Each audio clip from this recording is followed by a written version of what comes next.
Bismillah, Assalamualaikum ta'ala warahmatullahi wabarakatuh. Alhamdulillah, Alhamdulillah Rabbil Alamin. Wassalatu wassalamu ala ashrafil anbiya'i wal mursalin Sayyidina wa nabiyyina wa maulana Muhammad bin al-Qasimil amin wa ala alihi wa sahbihi ajma'in. Subhanaka la ilma lana illa ma'alamtana innaka antal alimul hakim. Amma ba'd. Puji syukur atas kehadiran Allah Subhanahu wa taala yang hingga saat ini kita masih terlimpahkan, tercurahkan karunia, nikmat, inayah yang Allah berikan kepada diri kita, yang hingga kita dengan nikmat itu kita mampu menjalankan aktivitas kita dalam berkehidupan. Salawat serta salam tak lupa kita kirimkan, tak lupa kita haturkan kepada junjungan kita, suri tauladan kita, nabiyina wa syafi'ina wa maulana Muhammad sallallahu alaihi wasallam. Nabi yang selalu merindukan umatnya. Bahkan suatu ketika Rasulullah sallallahu alaihi wasallam sedang berkumpul dengan para sahabatnya.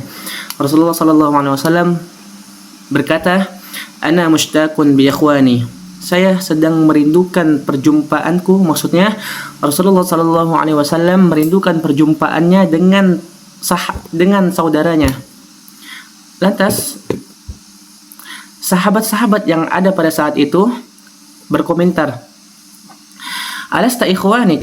Ya Rasulullah, bukankah kami semua ini saudara-saudaramu? Rasulullah menjawab, "La, bal antum ashabi." Tidak, kalian semua hanyalah sahabat-sahabatku. Siapa yang dikategorikan, siapa yang dikatakan Nabi sallallahu alaihi wasallam sebagai saudaranya? Humul ladzina lam yaruni walakin lam yu'minu bih. Mereka yang tidak pernah berjumpa, mereka yang tidak pernah bertemu dengan Rasulullah, namun mereka percaya, mereka mengimani Rasulullah sallallahu alaihi wasallam. Allahumma shalli ala sayyidina Muhammad wa ala ali sayyidina Muhammad. Semoga kita tergolong sebagai umatnya Rasulullah sallallahu alaihi wasallam kelak kita diakui dan diberikan syafaatul utmah di hari kiamat. Amin amin ya rabbal alamin.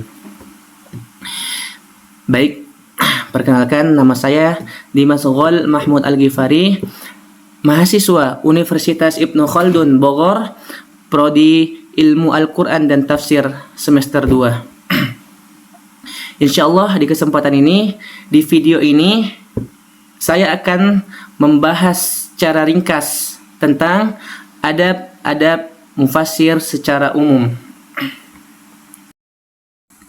Baik, yang pertama, adab mufassir dalam aspek keilmuan.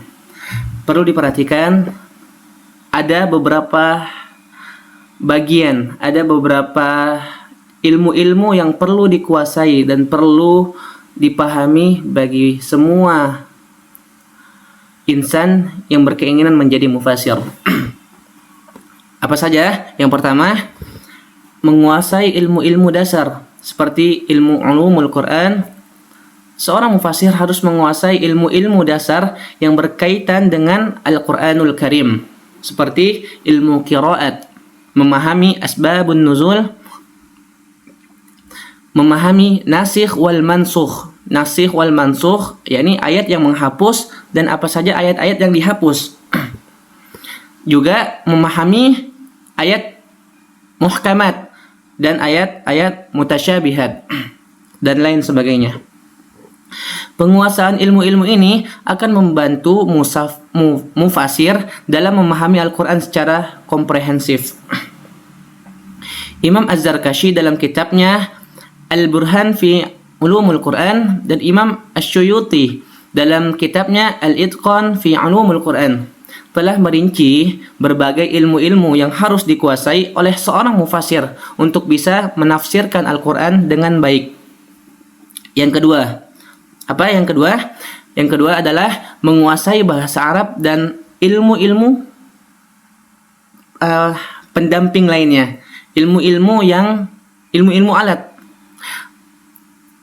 Al-Quranul Karim diturunkan dalam bahasa Arab sehingga seorang mufassir wajib dan seharusnya menguasai bahasa Arab dengan segala cabangnya, seperti ilmu nahu, ilmu sharaf, ilmu balaghah, dan ilmu mantik juga. dan lain sebagainya. Tanpa penguasaan bahasa Arab yang baik, seorang mufasir akan kesulitan dalam memahami subtilitas makna yang terkandung dalam Al-Quran. Imam Asy-Syatibi dalam kitabnya Al-Muwafaqat menegaskan bahwa seorang tidak bisa memahami Al-Quran dengan baik tanpa memahami bahasa Arab dengan baik pula.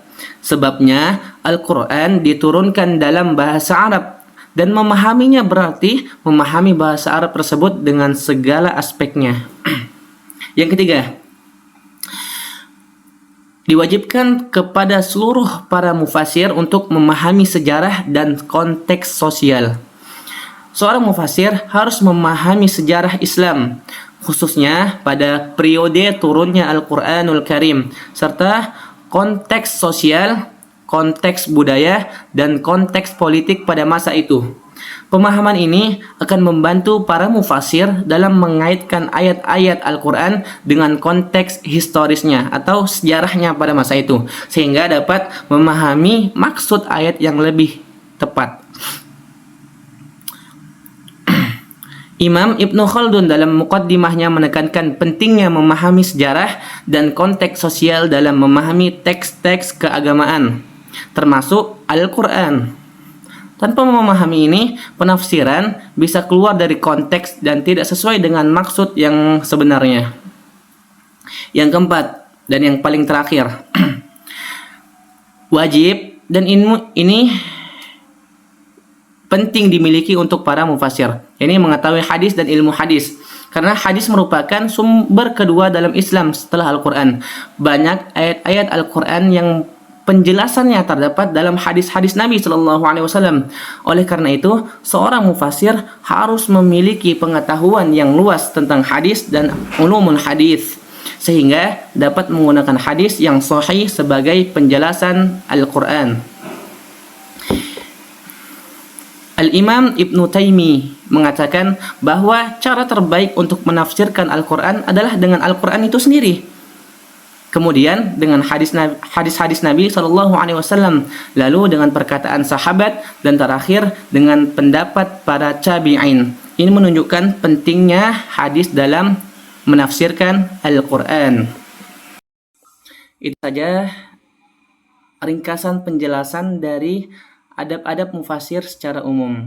Dan video ini saya buat sebagai tugas tengah semester yang diamanahkan dari Al-Ustadz Mukhrij Sidki. Semoga bermanfaat bagi yang melihat dan bagi yang nonton. Bagi pemirsa, jangan lupa like dan subscribe di bawah ini. Yuk guys, kita kembangkan channel ini supaya bisa menjadi wasilah dakwah tersebar, jadi ilmu yang bermanfaat bagi penonton. Wallahu ta'ala a'lam bishawab. Billahi taufiq wal hidayah. Wassalamualaikum warahmatullahi wabarakatuh.